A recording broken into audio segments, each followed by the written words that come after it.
I forgive you, so come back to me. This foolish guy was talking condescendingly to me. What's his problem? I won't forgive this jerk who threw me into the depths of hell. My name is Lydia. I am an ordinary 44-year-old housemaker. I'm busy with house chores every day, and I'm satisfied with my life.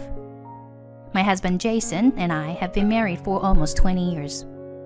Looking back, a lot has happened in our marriage. The time my father-in-law passed away right after our wedding, and all the errands I had to run for his funeral. When I struggled to find the best way to communicate with the demanding mother-in-law. And then building a house and going through fertility treatments. We never had children. Of course we wanted to, and we tried hard. However, both of us had infertility issues, and the storks never came to us. After having numerous discussions, we decided to be happy with the two of us. I would be lying if I said I didn't feel lonely, but I had my husband. He alone was a source of my emotional support for me. I'm home. What's for dinner tonight? We're having salmon steaks. I found some fresh fish on sale. Whoa, they look delicious, he said at the dining table. Amazing. Your food is the best. Really? I'm glad. Oh, I'm so glad we got married. He looked really satisfied. I was glad I married him too. He made me feel fulfilled. Oh, by the way, one of my colleagues just had his third child. As I was clearing the table, he casually mentioned it. Oh, okay. We'll have to get a baby gift then. Thanks for taking care of it as always. That's okay. It's what a wife is supposed to do. At that time, nothing seemed out of the ordinary, but he may have already started to change without me noticing.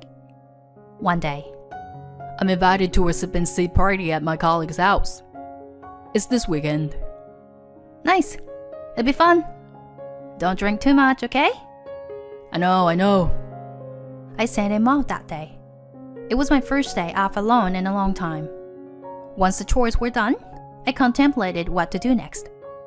I started to get ready, thinking about catching a movie by myself. Then my phone suddenly came alive. Hello, Lydia? Is Jason with you? The caller was my mother-in-law. Hi, Beth. He's out right now. Oh, was he? He went to a sip and see party at his colleagues. She was silent after my reply. Then she let out a heavy sigh before she spoke. You know, Lydia, I don't want to say too much about this, but Jason is frustrated. About what? He can't have a child on his own, and yet he's celebrating the birth of the friend's child. He's such a kind man, so you should be attentive and listen to whatever he says to you. Understood? The call was abruptly and violently hung up. I wondered what the purpose of her call was. We never had a good relationship from the beginning. The final straw was our choice not to have children. Having kids is what truly counts if you are a woman, right? I can't believe it. What did you marry my son for? Such things were said to me. Jason and I were both responsible for the problem, so it was not my fault alone. She just didn't want to admit that our son was infertile. Oh dear. Thankfully, she only calls me once in a while and never came over. The call, too, only happened once a month or so. I just had to put up with it and move on. I didn't stress over it and took it in a more laid-back way. I'm back. It was around 7 p.m. when Jason, who probably had a lot to drink, came home. Hey honey, you must be quite tipsy. Well, he was usually in a good mood when he got drunk, but he seemed to be in a strange mood that night. He was in low spirits, or perhaps he was thinking about something. I offered him a glass of water while he sat quietly on the sofa. Are you okay? Thank you. He took it and drank it down in one gulp. I saw the baby. He's so cute. Oh, that's great. To be honest, I have yet to get used to him talking about kids. We wanted to have one, but we couldn't have one. Every time I faced reality, I felt the prickle of pain from the thorn that was still stuck in my chest. I wonder if there is still hope. He slurred. What do you mean? By the time I managed to squeeze out a few words, he was already passed out on the sofa. I wondered what he meant. Maybe he meant that he wanted to have a child. All kinds of thoughts were going through my head. It must have been just a temporary thought, seeing the baby up close. I taught myself not to take drunken nonsense seriously. I tried to keep myself calm.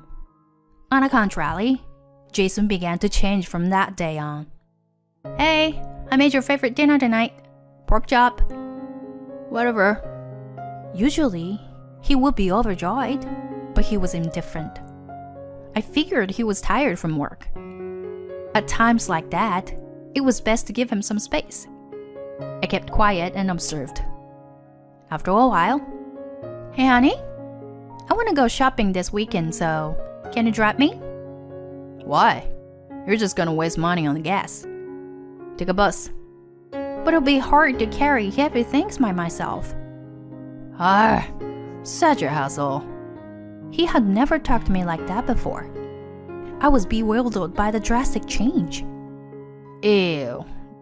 Dinner is disgusting tonight. You're a housewife. Clean the house better. Don't talk to me. He became someone who spoke like that. I worried that he was suffering from some kind of illness. A brain tumor could have caused a change of personality. I considered taking him to the hospital. But just then, he dropped a bomb on me. You want a divorce? Yeah, I want to restart my life. But why? All of a sudden? It's actually not sudden for me. I've been thinking about it for a long time.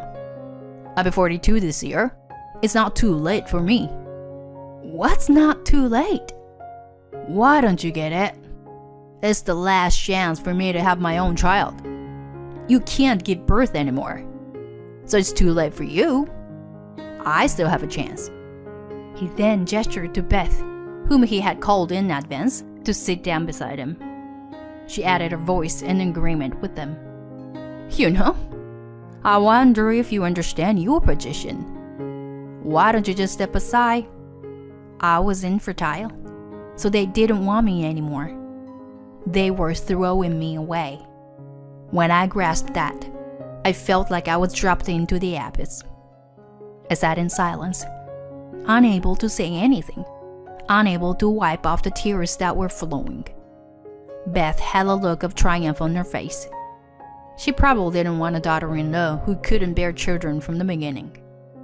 I'm going to find a young and beautiful wife for him. She's going to have many kids. It would have been better if he had pointed out my inadequacies. Then I had room for improvement. There was absolutely nothing I couldn't have done about the child.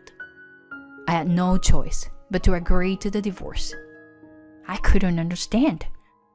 I believed that we had been a happy couple. I had made up my mind to support and love Jason for the rest of my life. It was just my own self-indulgence. I felt empty and devastated and could only shed tears uncontrollably.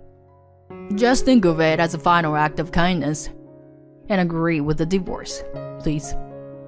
Kindness?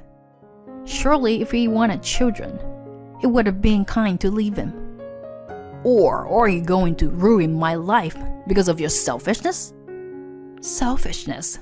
I reluctantly agreed to a divorce. The look of satisfaction on Beth's face made me feel like my heart had been gouged even more. And then Jason mercilessly kicked me out. After 20 years of marriage, it was such a cruel treatment. My parents were terribly worried about me as I became a zombie after the separation. The feeling of being betrayed and abandoned by someone I loved wasn't going away. I cried day in and day out. Maybe I was going back to my old life the next day. Maybe Jason was coming to tell me that it was all a lie. I was hoping for nothing but that. One day, my friend Macy came to see me out of worry. "Lydia, don't throw your life away for a man like that. You've been good wife all your life. She was one of the few friends I kept in touch with after I got married.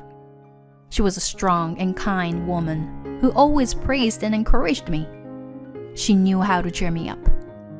You know, there are as many men in the world as there are stars in space. If you don't find happiness, I won't forgive you. She helped me regain my strength little by little. Before I got married, I worked as an accountant. Although I had a gap of about 20 years, I was able to get a job through Macy's connection. Thankfully, I continued to study and obtain qualifications during my marriage, which paid off. Working and talking to someone distracted me. I started enjoying every day of my life. All of that was thanks to Macy. My parents were relieved to see me back on my feet. 5 years had passed since then.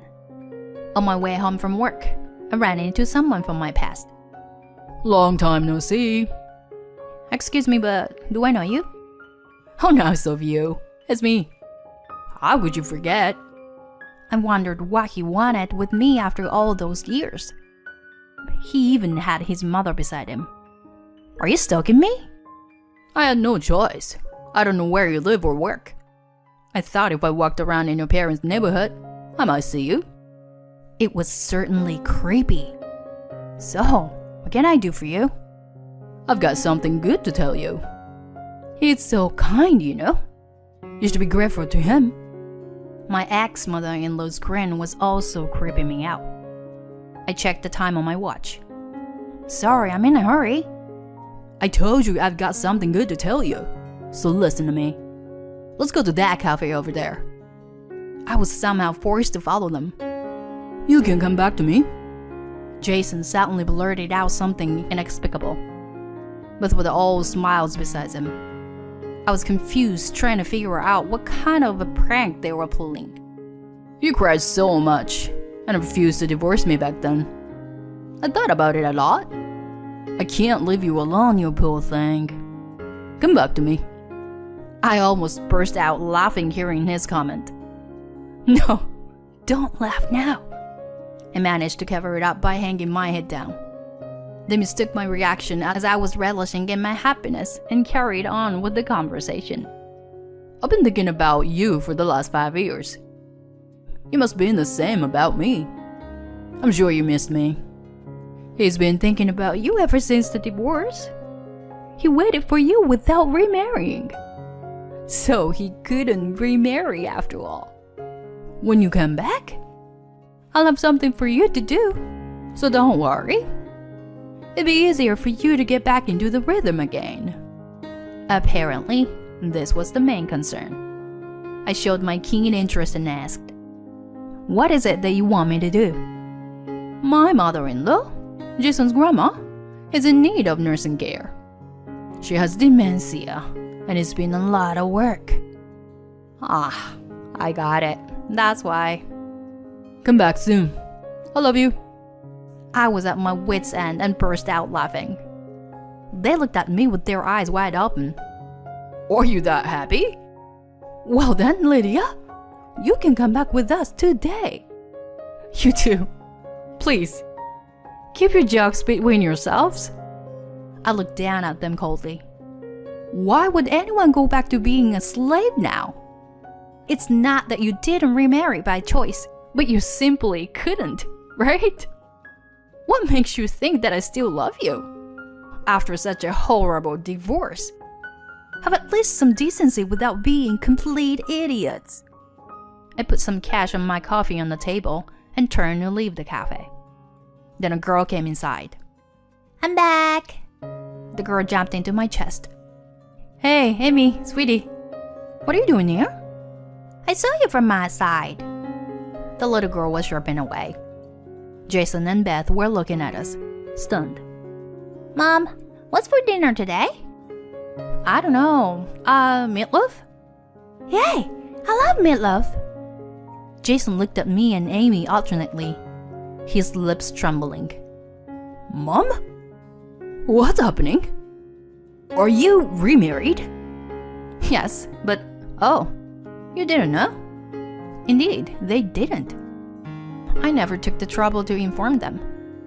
I asked my friends and family not to say anything about me, so they probably didn't get the information. This can't be true. You were so reluctant to leave me. Jason covered his head with his hands and kept mumbling, No. You know, how many years ago are we talking about? It's been 5 years. Of course I'm married again. I asked Amy to wait by the cashier and stepped closer to Jason. But I'm glad you came to visit me. I've been wanting to tell you something. I'm grateful for the divorce. It allowed me to meet a wonderful guy and raise a child. Thank you for divorcing me back then, I told him with a big smile. His face at that moment was so pale, and it was comical to watch his mouth moving like a fish out of water. Seeing that, I felt my 5 years of resentment was blown away all at once. Soon after our divorce, Beth had run around to remarry Jason, but she couldn't find a young girl who wanted to marry an over 40 with a beard gut old man. Well, even if he had been younger, it would have been tough as long as the mother-in-law came along. She called on her acquaintances and registered with a matchmaker, but without success. They both had planned to remarry right away, but were shocked to find out the reality. Then his grandmother developed dementia. That was when Beth must have gotten the idea of bringing me back.